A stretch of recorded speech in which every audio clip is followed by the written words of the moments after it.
A inteligência é uma das qualidades que mais valorizamos em nós mesmos. Ela nos diferencia, nos dá status e pode ser motivo de orgulho. Mas também pode ser uma armadilha. Em muitas situações, ser percebido como alguém intelectualmente superior pode gerar ressentimento, inveja e até hostilidade. Schopenhauer, um dos filósofos mais diretos e pragmáticos que já existiram, percebeu isso e sugeriu um conselho que pode parecer estranho à primeira vista: fingir-se de burro. Não se trata de se diminuir ou esconder seu valor, mas de entender que, muitas vezes, demonstrar inteligência em excesso pode trazer mais problemas do que benefícios. Ele argumentava que, ao deixar claro para os outros que somos mais inteligentes, corremos o risco de despertar neles um sentimento de inferioridade. E, ao invés de admiração, isso pode gerar raiva e ressentimento. Para evitar isso, às vezes é melhor se manter discreto. Mas por que a inteligência incomoda tanto? Por que algumas pessoas reagem mal quando percebem que alguém ao lado delas pensa melhor, entende mais rápido ou vê coisas que elas não enxergam? Para responder a isso, precisamos entender um pouco mais sobre a psicologia da inveja e do orgulho. Ninguém gosta de se sentir inferior. Quando alguém percebe que outra pessoa é mais inteligente, a reação nem sempre é positiva. Em vez de respeito ou admiração, pode surgir ressentimento. A inteligência alheia se torna um espelho incômodo, refletindo aquilo que a outra pessoa não quer enxergar, suas próprias limitações. Schopenhauer observou que esse sentimento de inferioridade pode rapidamente se transformar em hostilidade. Uma pessoa que se sente menos capaz pode tentar desvalorizar quem se destaca, desmerecendo suas ideias ou até sabotando sua reputação. Isso acontece porque a comparação involuntária desperta emoções difíceis de lidar, como inveja e orgulho ferido.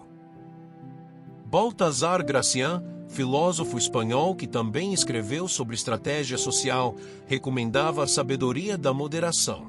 Em seu livro A Arte da Sabedoria, ele sugere que, para evitar conflitos, é melhor adotar uma postura simples, sem a necessidade de provar constantemente sua superioridade.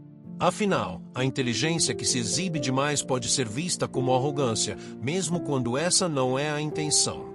Isso significa que devemos esconder nossa inteligência o tempo todo? Não. Mas, segundo Schopenhauer, escolher bem quando e como demonstrá-la pode evitar problemas desnecessários. Em um ambiente onde a mediocridade domina, ser discreto pode ser a melhor estratégia. Esse dilema não é apenas filosófico. Schopenhauer teve que aprender essa lição da pior maneira possível, na própria vida. Schopenhauer não apenas escreveu sobre esse problema, ele o viveu. Sua inteligência e personalidade forte o colocaram em conflito com várias pessoas ao longo da vida, e ele teve que lidar com as consequências de sua dificuldade em moderar sua superioridade intelectual. Um dos exemplos mais marcantes vem de sua relação com a própria mãe, Johanna Schopenhauer. Ela era uma escritora de sucesso e mantinha um círculo social repleto de intelectuais e artistas. No entanto, em vez de se orgulhar do talento do filho, ela o via como arrogante e insuportável. Aos 19 anos, ele recebeu dela uma carta dura, onde dizia que sua inteligência ofuscava todas as suas boas qualidades e tornava sua convivência amarga para os outros. Basicamente, ela estava dizendo que ele era brilhante, mas desagradável. A relação entre os dois nunca se recuperou. Schopenhauer desprezava a superficialidade dos intelectuais que rodeavam sua mãe. Em resposta, ela o via como alguém insuportavelmente pretensioso. No fim, romperam completamente, e Johanna chegou a dizer que lamentava ter dado a luz a ele. Esse episódio mostra como a inteligência, quando não equilibrada com tato social, pode isolar uma pessoa. Schopenhauer não teve apenas problemas com a mãe. Durante sua vida acadêmica, entrou em conflito com o influente filósofo Hegel, ridicularizando suas ideias e tentando competir diretamente com ele na universidade, um erro que resultou em anos de ostracismo e falta de reconhecimento. Essas experiências o fizeram perceber que exibir superioridade intelectual nem sempre é uma vantagem. Às vezes, pode ser uma sentença de isolamento e frustração.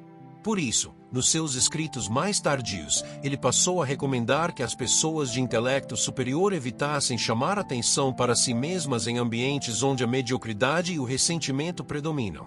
Mas isso significa que alguém deve sempre esconder sua inteligência? Não necessariamente. A questão é saber quando vale a pena mostrá-la e quando melhor é simplesmente observar e seguir adiante. A inteligência sempre foi um divisor de águas na história humana. Ela construiu impérios, quebrou dogmas e mudou os rumos da civilização. Mas também destruiu vidas. Porque quem pensa além dos outros nem sempre é visto com admiração, muitas vezes é visto como uma ameaça. A sociedade opera sob um equilíbrio silencioso. Todos participam de um jogo invisível, onde tentam se encaixar, criar laços e proteger seu lugar. Mas quando alguém se destaca demais, esse equilíbrio se rompe. E a reação natural da maioria não é aceitar essa diferença com humildade, mas sim atacá-la. O brilhante é o estranho. O estranho é o perigoso. O que Schopenhauer percebeu é que a inteligência não apenas incomoda, ela fere o orgulho alheio. As pessoas podem aceitar facilmente que alguém é mais rico ou fisicamente mais forte do que elas. Mas aceitar que alguém é mentalmente superior, isso é insuportável. Porque inteligência não é uma questão de sorte, como nascer belo ou herdar uma fortuna. Ela é vista como mérito. E se alguém é claramente mais inteligente, o que isso diz sobre os outros? Que são menos capazes, que não pensam tão bem. Esse pensamento destrói o ego de quem não quer encarar suas próprias limitações. A inveja intelectual, portanto, não é apenas um incômodo passageiro, ela se transforma em ressentimento, um veneno silencioso que faz com que aqueles que se sentem inferiores busquem destruir aquele que os desafia. Isso acontece em escolas, no trabalho, na política e até mesmo entre amigos e familiares. O pior é que essa hostilidade nem sempre é consciente. Muitas vezes, a pessoa que se sente inferior não reconhece esse sentimento em si mesma. Em vez de admitir que está incomodada com a inteligência do outro, ela encontra justificativas para diminuí-lo. Ele é arrogante. Ele só quer se mostrar. Ele não é tão inteligente assim. E assim, o brilhante se torna o excluído. Esse padrão se repete na história. Sócrates foi condenado por corromper os jovens, mas na realidade, ele apenas os fazia pensar demais. Giordano Bruno foi queimado na fogueira porque suas ideias eram grandes demais para seu tempo. Até mesmo Nikola Tesla, um dos maiores gênios da humanidade, morreu esquecido e ridicularizado porque suas ideias incomodavam aqueles que queriam manter o status quo. O erro deles: não esconder sua luz em um mundo que odeia ser ofuscado. Por isso, Schopenhauer não romantizava a inteligência. Ele sabia que a genialidade é um fardo. E, muitas vezes, a melhor estratégia não é se impor, mas se camuflar. Mas como fazer isso sem perder sua essência? A verdade é simples: a inteligência pura não é suficiente para vencer na sociedade. O mundo não pertence apenas aos mais brilhantes, mas sim aos que sabem navegar nele. Schopenhauer entendeu isso tarde demais. Durante grande parte de sua vida, ele acreditou que a genialidade bastava, que ser intelectualmente superior lhe garantiria reconhecimento. O que ele encontrou, no entanto, foi isolamento e desprezo. Aqueles que realmente entendem como o jogo social funciona sabem que há momentos em que brilhar pode ser um erro fatal. A mediocridade se protege. Ela se fortalece em números e cria sistemas onde a inteligência excessiva se torna um fardo, não uma vantagem. Por isso, Schopenhauer aconselhava: não se destaque quando não há nada a ganhar com isso. Isso não significa que devemos nos rebaixar ou sufocar nosso intelecto.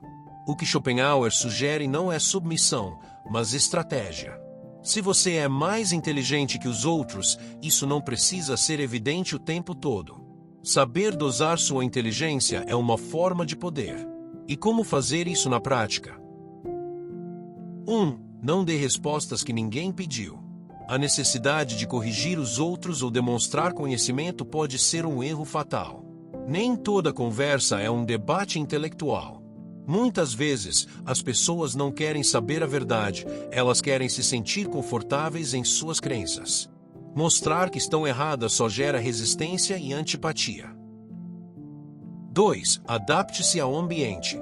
Em certos círculos, a inteligência pode ser uma moeda de troca valiosa. Em outros, pode ser vista como arrogância. Saber com quem você está lidando e ajustar seu discurso é fundamental. Se você está cercado de pessoas que se incomodam com inteligência, não há necessidade de exibi-la. O silêncio, muitas vezes, é mais poderoso do que qualquer argumento. 3. Use a ironia e o humor a seu favor. Balthazar Gracian, um dos maiores estrategistas sociais da história, dizia que a inteligência mais perigosa é aquela disfarçada de simplicidade. Fingir ingenuidade enquanto entende tudo o que acontece ao redor é uma tática usada por grandes líderes e pensadores. O humor pode suavizar a percepção de superioridade, tornando o intelecto mais aceitável para os outros. 4. Escolha suas batalhas. O maior erro de um intelectual é querer provar que está certo o tempo todo. Algumas pessoas não querem crescer, não querem mudar. Desafiar essas pessoas diretamente é perder tempo e criar inimigos desnecessários. Às vezes, o melhor a fazer é apenas ouvir, concordar superficialmente e seguir em frente. 5. Nunca subestime a mediocridade organizada. Mentes medíocres, quando isoladas, não representam perigo. Mas quando se unem, tornam-se uma força destrutiva. Muitas pessoas brilhantes foram derrubadas não porque estavam erradas, mas porque se tornaram alvos de um sistema que não tolera o diferente. Se você incomoda demais, o sistema encontra uma maneira de eliminá-lo. Schopenhauer entendeu isso tarde demais. Mas deixou o aviso: se você quiser sobreviver e prosperar, aprenda a esconder sua lâmina até o momento certo de usá-la. Agora, falta apenas uma última questão. Se precisamos esconder nossa inteligência para sobreviver, qual é o verdadeiro significado da sabedoria? Ser inteligente não é apenas entender o mundo, é saber jogar o jogo da vida. Muitos gênios falharam não porque lhes faltava conhecimento, mas porque nunca aprenderam a usá-lo com estratégia. Eles caíram porque acreditaram que a verdade, por si só, bastava. Mas o mundo não funciona assim. Schopenhauer entendeu, ainda que tarde, que a inteligência sem prudência pode ser uma armadilha. Ele viu que ser brilhante demais, sem saber quando e como demonstrá-lo, pode transformar alguém em um alvo. A mediocridade não perdoa quem a expõe. A sociedade não valoriza apenas aqueles que sabem mais, mas sim aqueles que sabem quando falar e quando se calar. A verdadeira sabedoria não está em provar sua superioridade a cada momento, mas em saber quando vale a pena usá-la. Há momentos para brilhar e momentos para observar. Há batalhas que merecem ser lutadas e outras que devem ser ignoradas. Saber a diferença entre elas é o que separa os que apenas conhecem dos que realmente vencem. Isso não significa se rebaixar ou trair sua essência.